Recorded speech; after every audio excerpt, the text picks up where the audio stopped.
All right, so covalent compounds are different from ionic compounds in that they are made up of not a metal and a nonmetal, but they are made up of, so covalent compounds are made of two nonmetals.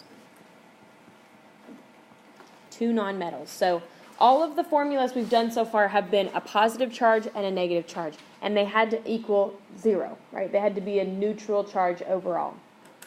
But covalent compounds don't follow that system, okay? Covalent compounds are between two nonmetals. And what do we know about the charges of nonmetals? What's the charge usually for a nonmetal, or always for a nonmetal? Positive or negative?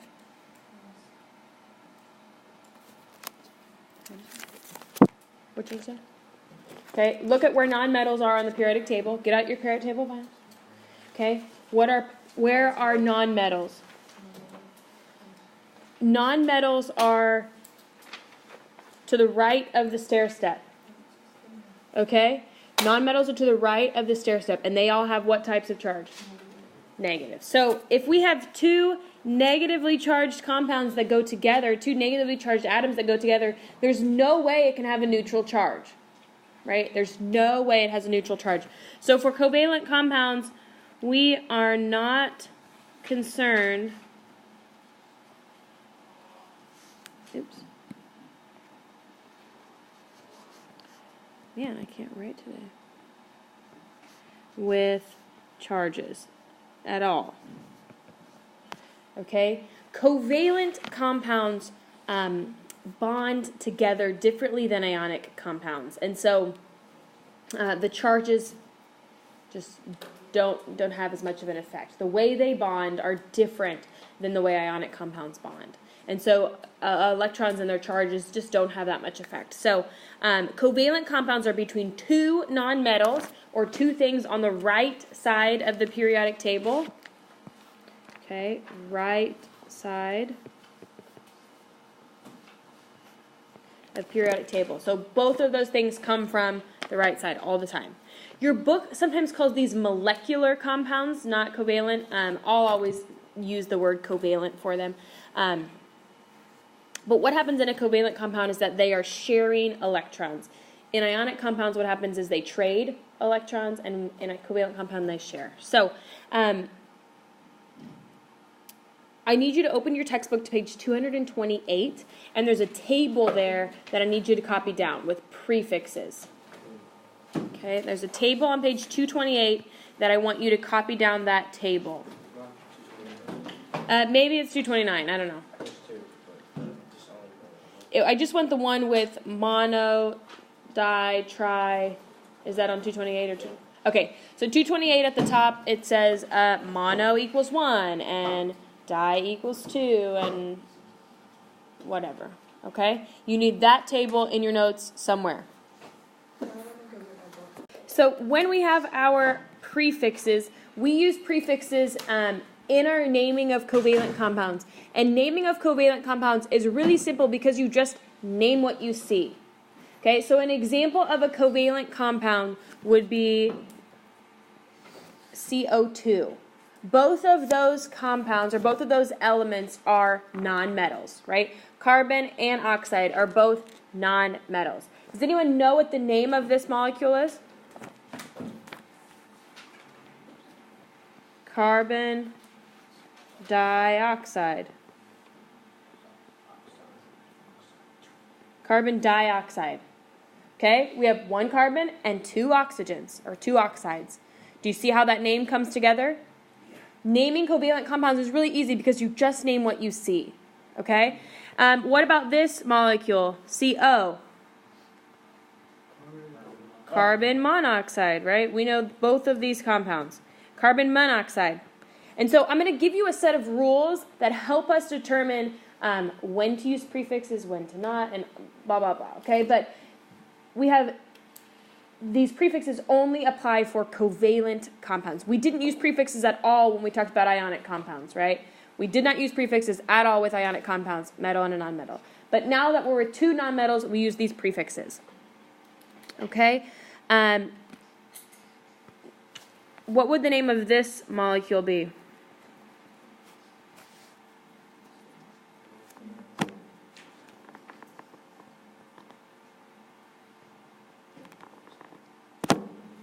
What do you think? Yeah. Is it dilithium monoxide? No. Is lithium a metal or a non-metal? It's a metal. Lithium is a metal. This is an ionic compound.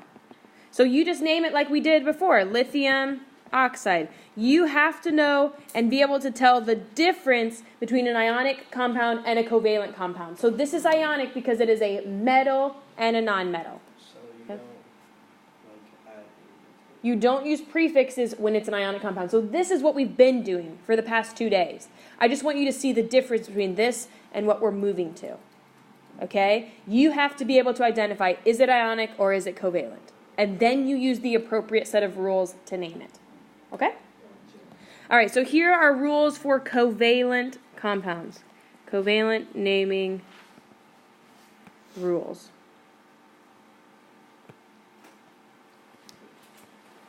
All right, the first thing is that the element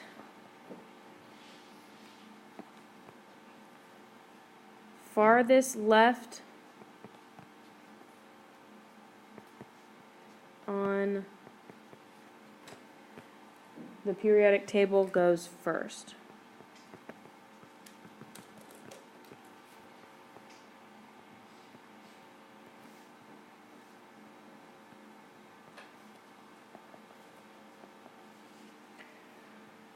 Okay, so if I was going to form a compound between carbon and oxygen, which one needs to come first? Carbon, right? Carbon is furthest to the left.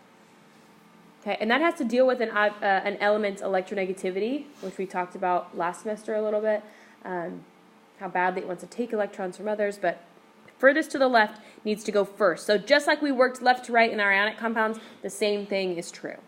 Okay? The second rule is that the first element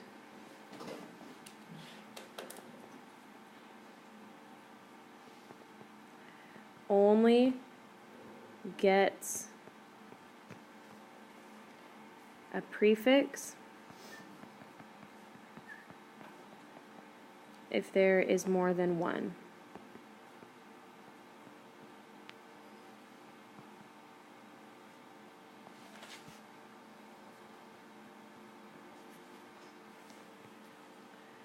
Okay, the first element only gets a prefix if there's more than one of it. So when we looked at CO2, we said it's just carbon dioxide. We didn't call it monocarbon dioxide, right? We just called it carbon dioxide. If I had a compound look like this, C2O2, what do you think it would be called? Dicarbon dioxide. So it gets a prefix, only if there is more than one. Dicarbon dioxide. Okay? So rule number 2 is first element only gets a prefix if there's more than one of it. Okay? Next rule, the second element always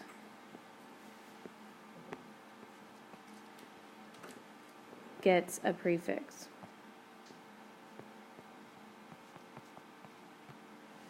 Okay, the second element always gets a prefix, regardless of what the number is. Okay, and so the way the second element is structured is there's a prefix,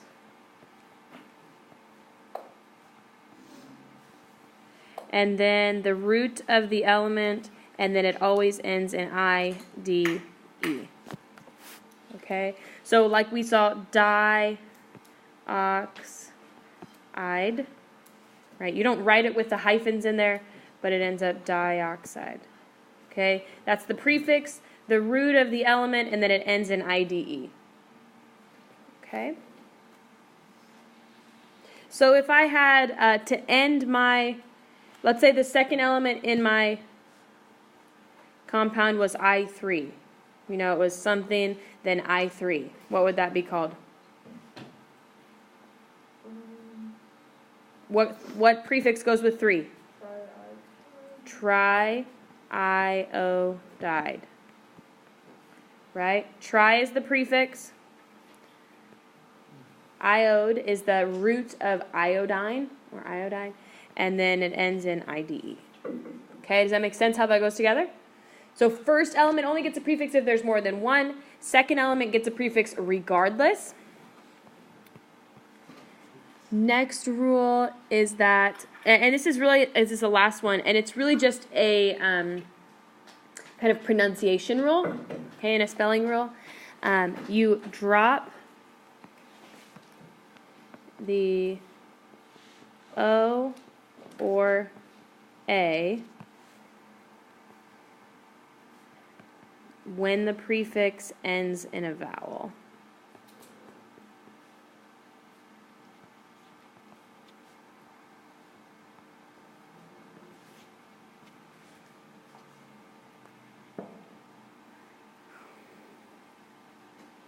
Okay, so when we had CO, we called it carbon monoxide. We didn't call it monoxide, we just called it monoxide. So you drop that O from mono when our prefix ends in a vowel. Okay, if our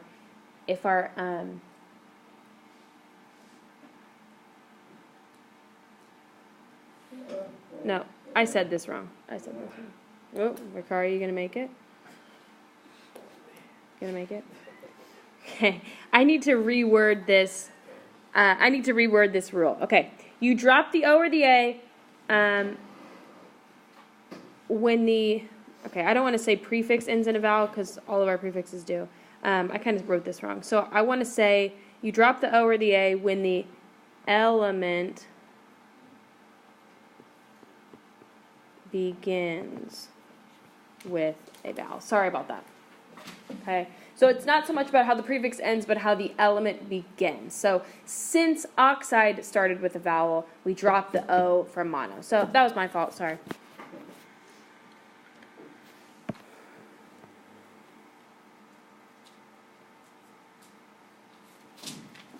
So if I had O5, what would it be called?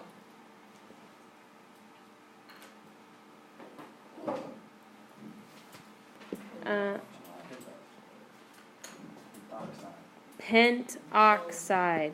There you go. Pentoxide. Not pentaoxide. Pentoxide. Right? We drop the A from the prefix when it starts with a vowel. When the element starts with a vowel. Okay? Are we ready to try some? All right.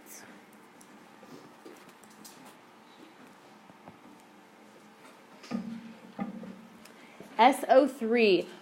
First of all, I want you to understand the difference between this compound and this compound. Okay, SO3 minus 2 is your polyatomic ion called sulfite. But when it's not given a charge, that means it's just a covalent compound. Okay, so SO3 without a charge is called sulfur. Then what?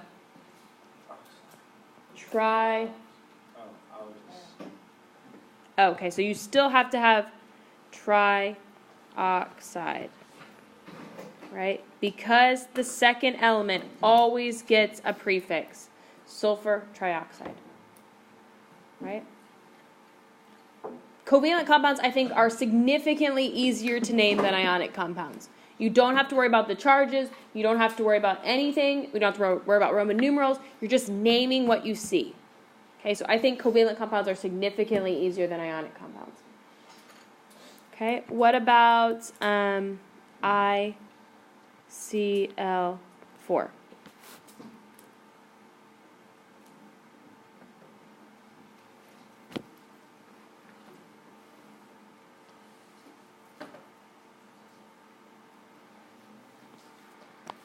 Notice that iodine and chloride are in the same group, so it's hard to tell which one's further left, right? So if they're in the same column, it should go bottom to top. Okay. All right.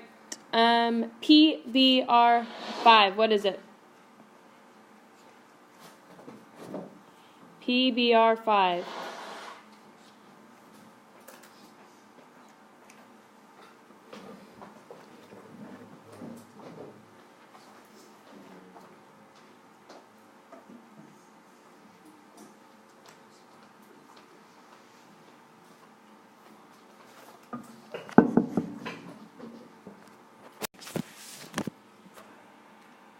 Joe, what do you think?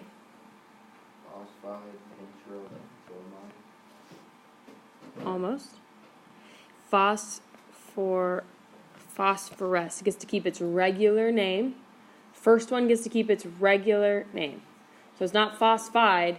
Remember, this is just your table of ions. So your regular periodic table tells you its regular name. Okay, which I don't have copied on the back, but you should have your regular periodic table as that place. Okay, so it should be phosphorus pentabromide. Okay, Okay, so now what if I want to go from words to formula? So if I have carbon,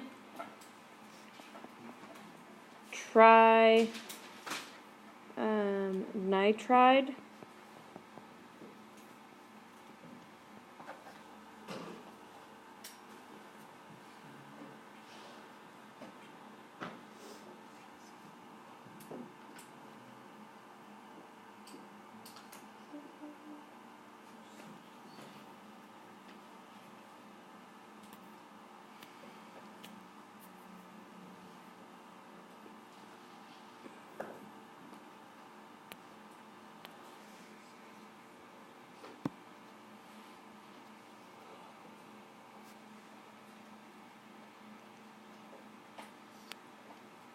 Okay, Ethan, what do you think?